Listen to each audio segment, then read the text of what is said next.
when I was in jump school, one of my teachers was just sitting there and goes, dude, if you have a malfunction, just just relax. You have the rest of your life to figure it out. Just figure it out. But it really is that, right? The difference between when people die or they succeed typically is being able to press away from that, breathe, relax, and focus. And idea of the week, this week, the science of shifting the biological valve.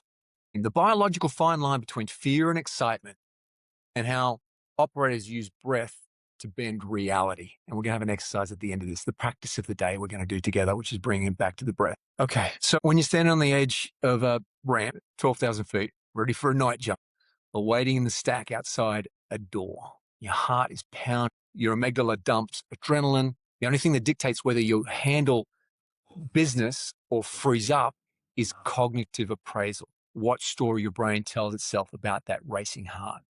Mm-hmm. And that is a direct watershed moment unless we train ourselves.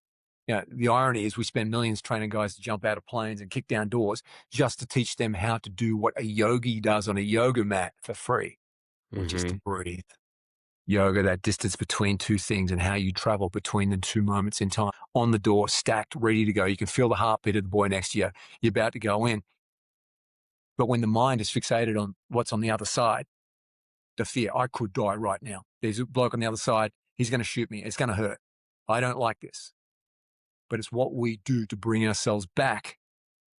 And that's what excites me. When sort of seeing firsthand, fear and excitement are actually co-located in the brain.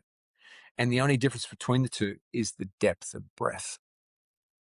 So the concept is the breath is the only part of the autonomic nervous system that you can manually hijack.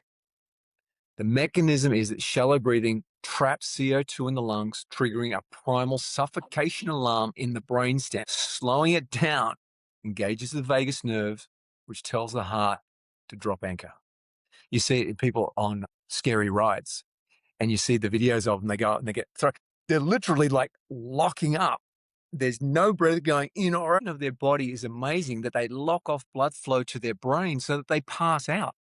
So they're not present to see what scares them the most. How incredible is the body that it will literally shut you down so that you don't have to see the shit that's scaring you. Mm-hmm. And the breath and the compression, that is amazing that the body could do that in a reaction. Yeah. So shifting this biological valve. What I'd like to ask you, mate, is when everything went sideways on an op, how long did it take you to realize your chest was locking up?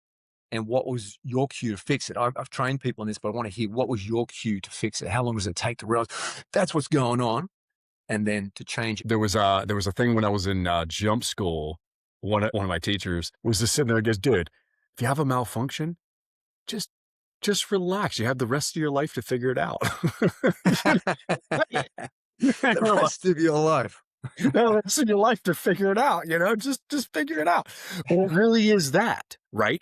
The difference between when people die or they succeed typically is being able to press away from that, breathe and focus through that stress and everything that you were just talking about, and actually the breath, and refocus yourself and resist on that thing. I was doing a training operation out in Virginia, night dive on rebreathers.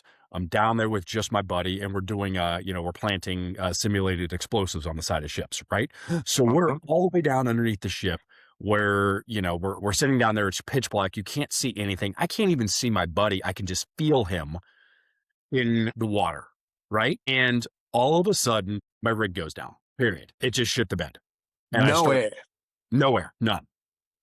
And we were probably at we were in between 20 and 25 feet. We're on there because we're on rebreathers, but you couldn't see, right? Because the hull of the ship is directly up above you. And then there's a pier and it's pitch black, plus, because I was on there, if I would have tried to just go to the surface, I would probably gotten an AGE and everything else. I mean, there was none of that sort of fuck you up.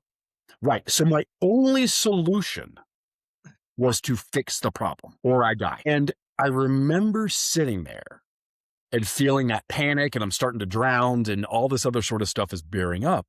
It's just completely dark. My buddy has no idea what's going on, because he's just there working. He has no idea. And so all of a sudden, And there was just this moment of just sitting there and just this kind of come to Jesus moment, if you will, where I just took an imaginary breath when all the panic is rearing up and just went, nope. And as calmly as I possibly could, but quickly, I grabbed my buddy by the shoulder, and I give him one of those and like pull him back from what he was doing, so that he knew something and he can't see me. Right. So I literally just spun him around and just kind of gave him one of those numbers, like letting him know that something, and he has no idea what the hell is going on. He just knows that I'm asking for air, and we very subtly, we did an exchange and all that, and we were able to start doing it. And then we ultimately finished because thankfully he was almost done with what he was doing right there, so I gave him the whole thing. And for the next few minutes, I literally would just take a huge hit off of this thing, give it back to him, and then I would just keep my hand on his shoulder, and whenever I would just hold my breath, and whenever I needed it, I would just give him another squeeze, and he would hand it back off, and we developed this communication. But I remember, and then we eventually got up to the surface, and everything was fine, and then we found out that basically I had a one of my lines got cracked in the system, and all this sort of, when it got flooded and blah blah blah blah blah. It wasn't my fault, but the point being is I was literally just sitting there going, dude, if I would have done anything except for what I did, I would have died. Yeah. If I would have reacted in that exactly cool, calm way of just sitting there saying, I'm not listening to the fear, I'm doing what I know is right. It comes first, and it starts with that breath. And talk about a magnifying glass on the exact thing we're talking about, to be where you don't have breath.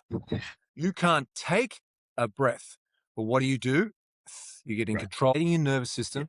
We've got this. It's amazing that in training, and my buddies who are Navy divers, we'll even think of your buddy, Paul, Navy diver, Australian, night dive, shark latches onto his arm and leg, a bull shark.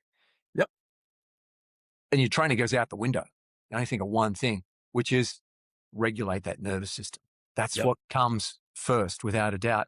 And a lot of my mates who are Navy divers talk about the same thing. You guys have it where the exercise where you're bound up and you got to hit the bottom and come back up again, hit the bottom and come back up again. Yeah. We can talk about this as much as possible until you train yourself in it. And again, trauma is too much too quick. But that building blocks that we talked about, the pyramid of building blocks towards skill, regulate your nervous system. New skill, regulate your nervous system. New skill, regulate your nervous system. This is the thing. It's the blanket that covers up when it comes to performance. Yep. This is the baseline of what we need. I had trained in that, and I had done that a number of times, that exercise with different crews that I've been with to see what it was like. But it wasn't until I was rafting the Franklin River with buddies, and we got in a predicament. Franklin River is one of the great rafting journeys of the world. It's 10 days. It's the remote wilderness of Tasmania. Many people have died, many grade 5, grade 6 rapids. I had 10 buddies, and we're on that. And I got pinned underneath a raft, underneath that underslope, underneath the volume of water. And I got pinned under 600 kilos of raft and the water on top of it. Everyone else got spat out. I got spat out on the dark side and ended up pinned underneath it. And I freaked out. And the first thing, back to the training, nervous system. Take a breath. Can't take a breath. Okay, let's just regulate. You've got this. Calm the fuck down. People always think that they can last a minute or so without air. But when you test them on it, 10 seconds feels like a minute because you're freaking out. And of course, because of that adrenaline dump, the CO2, you need the air quicker. And in that moment, remember my training, took a moment. What do? I work my legs against the rock underneath me, against the boat above me, and just wiggle, wiggle, wiggle, wiggle, wiggle. How I came to that, that's what I need to do, I don't know. But it's just what I did. Wiggle, wiggle, wiggle, wiggle, wiggle, wiggle, wiggle. And after 45 seconds or so of doing that, I got up just enough, still pinned, to be able to get my lips above water. Not my hands, just my lips, my nose. And it took a gulp of air and a bold push and back down again. You've got this, wiggle, wiggle, wiggle. And it took me a few minutes to be able to get my head above. And then I got up on top of the raft, and the guys are on the other side. And I'll show a photograph of the effort to try and pull me back across this raging torrent of a river. But it's in that moment, as you talked about, that if we freak out, you're dead. Take the breath of the mind and then come back to the breath. Yeah, unless you experienced it. It's your life flash before your eyes, but it's like, I'm not dying today. I got control of this. And if I'm going to die, I'm going to die calm. I'm gonna die trying to do what I'm supposed to be doing. with a smile on his face, right? I bumbled my way through that story because it triggered such a memory in my mind.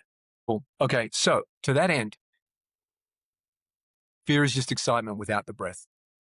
If you can control your lungs, you can turn any hellhole into a playground. Take the moment, regulate the nervous system. This is the field we're in. It's the greatest tool you can have.